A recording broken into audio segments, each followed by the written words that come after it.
অসমবাসীলৈ অংকুৰণ যুৱ সংঘৰ তৰফৰ পৰা ভোগালী বিহুৰ আন্তৰিক শুভকামনা জ্ঞাপন কৰিছোঁ। অংকুৰণ যুৱ সংঘৰ আৰু স্থানীয় ৰাইজৰ সহযোগত আমি অসমীয়া সমাজ জীৱনৰ পৰা হেৰাই যাব ধৰা কিছু খেল ধেমালিৰ সমাহাৰেৰে আমি কিছুমান খেল ধেমালিৰ আয়োজন কৰিছিলোঁ। ইতিমধ্যে আমাৰ সম্পূৰ্ণ কাৰ্যসূচী সমাপ্ত হৈছে। টেকেলি ভঙা, ৰছী টনা, সংগীত চকী, হাঁহ ধৰা বিভিন্ন প্ৰতিযোগিতা আমি ইতিমধ্যে অনুষ্ঠিত কৰি গৈছোঁ আৰু সকলো ৰাইজে বিপুল উৎসাহেৰে ওলাই আহি আমাক সহযোগিতা আগবঢ়াইছে। আমাৰ যিহেতু এতিয়া বৰ্তমান যান্ত্ৰিকতাৰ যুগত কণ কণ ছাত্ৰ ছাত্ৰীসকল ঘৰৰ ভিতৰত আবদ্ধ হৈ চাৰি দেৱালৰ মাজত আবদ্ধ হৈ তেওঁলোকে কিছুমান খেল ধেমালি পাহৰি গৈছে। সেই খেল ধেমালিসমূহ তেওঁলোকৰ মাজত আমাৰ পৰিচয় কৰি দিয়াত অংকুৰণ যুৱ সংঘই এক আমি ব্যৱস্থা গ্ৰহণ কৰিছিলোঁ। যোৱা বৰ্ষৰো আমি মেজিৰ তলৰ ধেমালি শীৰ্ষক এটি অনুষ্ঠান কৰিছিলোঁ আৰু সেই অনুষ্ঠানটি সাফল্যমণ্ডিত হোৱাৰ পিছতে আমি এই বৰ্ষৰো বিপুল উৎসাহেৰে এই অনুষ্ঠানটি আয়োজন কৰিলোঁ আৰু এই অনুষ্ঠানটি সহায় সহযোগিতা আগবঢ়োৱা সকলোকে আমি ধন্যবাদ জ্ঞাপন কৰিছোঁ। হয় হয়, আপোনালোকে দেখিবলৈ পাইছে আজি শিশু মোবাইল, কিতাপ এইখিনিৰ মাজত ব্যৱস্থা হৈ থাকে, মানে আবদ্ধ হৈ থাকে, কিন্তু তেওঁলোকে নাজানে কিছুমান খেল ধেমালি যিসমূহ আমাৰ মাজৰ পৰা হেৰাই গৈছে।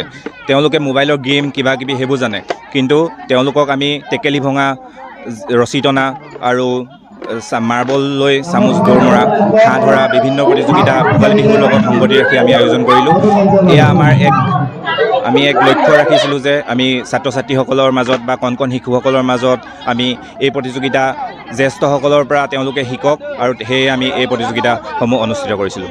তো অসমবাসী ৰাইজলৈ ভোগালী বিহুৰ আন্তৰিক শুভেচ্ছা জ্ঞাপন কৰিলোঁ। আজি আমাৰ কলিয়ামাটি গাঁৱৰ ৰাইজ তথা স্থানীয় যুৱকসকলে লগ হৈ আমি ভোগালী বিহুটো এবাৰ অকণমান মানে উদযাপন কৰাৰ ক্ষেত্ৰত আমি আগবাঢ়িছিলোঁ। তো এয়া দেখিছে আপোনালোকে হাঁহ ধৰা প্ৰতিযোগিতা, তাৰ আগত আমাৰ বল পাছ হৈ গ'ল আৰু আকস্মিক বক্তৃতা আছিলে, স্মৃতি পৰীক্ষা আমি কমপ্লিট কৰিলোঁ। হয়, বিহু গান কম্পিটিশ্যন হ'ল। এতিয়া ৰাতিলৈ আমি দুজনমান আমন্ত্ৰিত শিল্পীৰ দ্বাৰা এটি সংগীতানুষ্ঠান কৰাৰ এটা সিদ্ধান্ত লৈছোঁ। গতিকে আশা কৰোঁ সকলোৱে আমাৰ সহযোগিতা আগবঢ়াব। চ' ধন্যবাদ, নমস্কাৰ। সঁচাকৈ ভাল লাগিলে, কাৰণ কেলে চকুত আপুনি হাঁহটোৰ মাত অনুযায়ী সেনেকৈ হেপিয়াই ধৰিব দিছে। এই এটা প্ৰথমবাৰৰ কাৰণে আমি হেৰি লৈছোঁ। এইটো প্ৰথম পাইছে আপুনি? আৰু লগতে মই এটা হেৰি কৰিছোঁ, মোক যিজনে গামোচাখন দিছিলে সেইজনে কৈছিলে পুৰস্কাৰ পালে কিবা এটা দিব লাগিব। মই সঁচাকৈ দিম বুলি কৈছিলোঁ দেই। আপুনি দিব?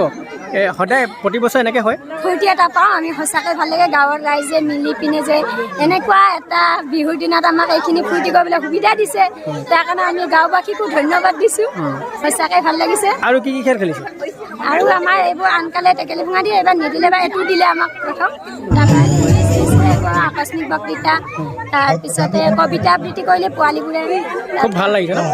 আৰু এইবাৰ নতুন খেল এটা আমাক শিকালে, বল খেলটো আমাক নতুনকৈ শিকাইছে। আমি প্ৰথম খেলিছোঁ এইটো।